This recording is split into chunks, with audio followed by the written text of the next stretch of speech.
what happens in the development of gender identity that would lead to same-sex attractions.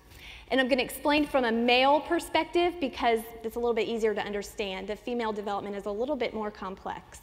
But I will go back and describe a few factors that do lead to lesbianism. So first, the male development. When babies are born, all babies, they see themselves as one unit with their mother.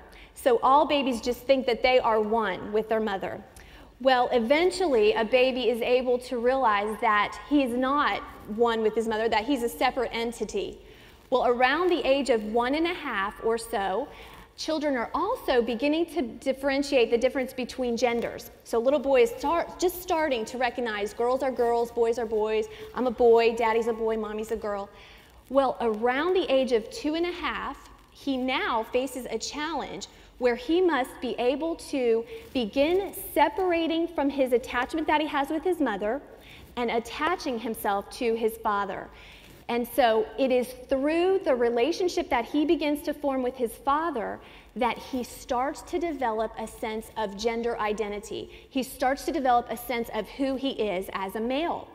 And you see, he looks to his father to answer a number of questions for him.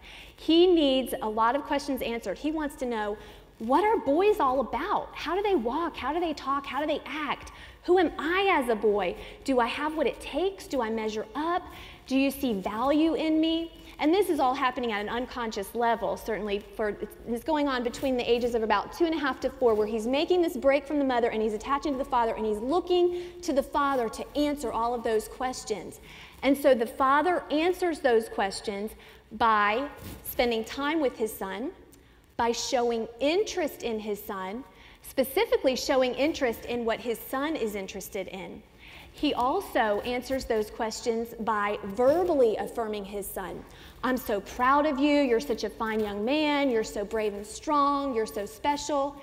And he conveys that information through physical touch, both affectionate touch, like hugging and holding, as well as playful touch, like playing rough together, wrestling. It's actually through physical touch and playing together that a boy develops a sense of his own masculine body. So, as he goes on, at around the age of 5 or 6, he now reaches another stage where this is usually a time when kids are starting school. And so around this age, he now looks to male peers to answer the same questions for him that he needed answered from his dad. What are boys all about? How do they walk? How do they talk? How do they act? Who am I as a boy? Do I measure up? Do I have what it takes? Will you accept me? Do I fit in? And so he looks to the other boys to discover who he is in relation to them. And now what he needs from them is he needs to be accepted and included and affirmed, and he needs to spend several years bonding with members of the same sex. You know, if you've ever noticed, when kids are in elementary school, they really don't want much to do with the opposite sex, do they? You know, girls have cooties. Well, that is a God-given stage of development because we cannot become interested in the opposite sex until we first understand our own gender. We have to know who we are and what we're all about before we can be interested in the opposite sex. And so boys have then that steady diet of male connecting or male bonding from the time around 2.5 or so all the way up through puberty. And those 10 or so years give that child a strong sense of who he is as a male, so that when he reaches puberty, he now can begin to become interested in the opposite sex. Now he's got a good sense of who he is, so he then begins to become interested in girls. What are girls all about? They're the intriguing, mysterious other gender. So for the boy that develops same-sex attractions or homosexual attractions, this process that I've just described does not happen.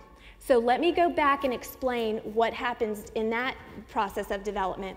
But again, I will say human development is very complex, so there are a number of factors that contribute, and I'm just going to give you a basic overview.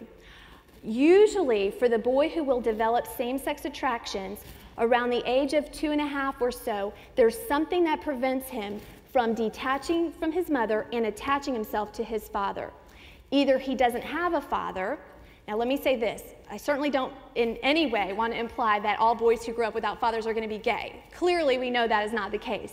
There are a number of factors that contribute. This is one of them. And if a boy doesn't have a father figure can step in. But for the boy who ends up with same-sex attractions, either he doesn't have a father that he can connect with, or he doesn't have a father that he perceives as safe and welcoming. Now, let me say a word about perceptions. Perceptions are everything. It's not so much what happens to us that matters as how we perceive what happens to us. So if a boy does not perceive that his father wants that relationship and is safe and welcoming, then he's going to have difficulty connecting with him.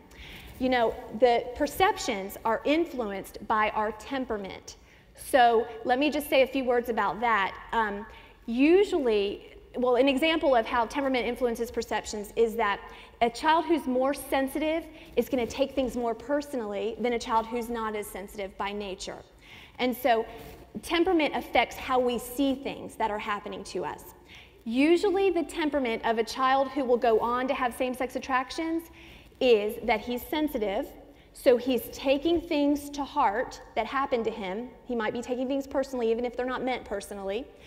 He also, usually the child that ends up with same-sex attractions is usually very smart and very intuitive. He's paying attention to every little detail, and he notices everything that happens. And he tends to take those things to heart.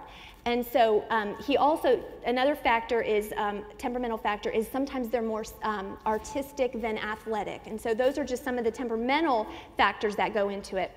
But because of perceptions, he may perceive that his father does not want a relationship with him. Let me say another word about that. I have known fathers that loved their children very much, but somehow just didn't convey it to their children in a way that they could receive and understand. I've known of fathers who were loved their kids, but were really loud and maybe a little bit explosive when they became angry. And to a young 2-year-old boy, a yelling man can look like a monster. And what 2-year-old boy is going to leave the connection with the mother and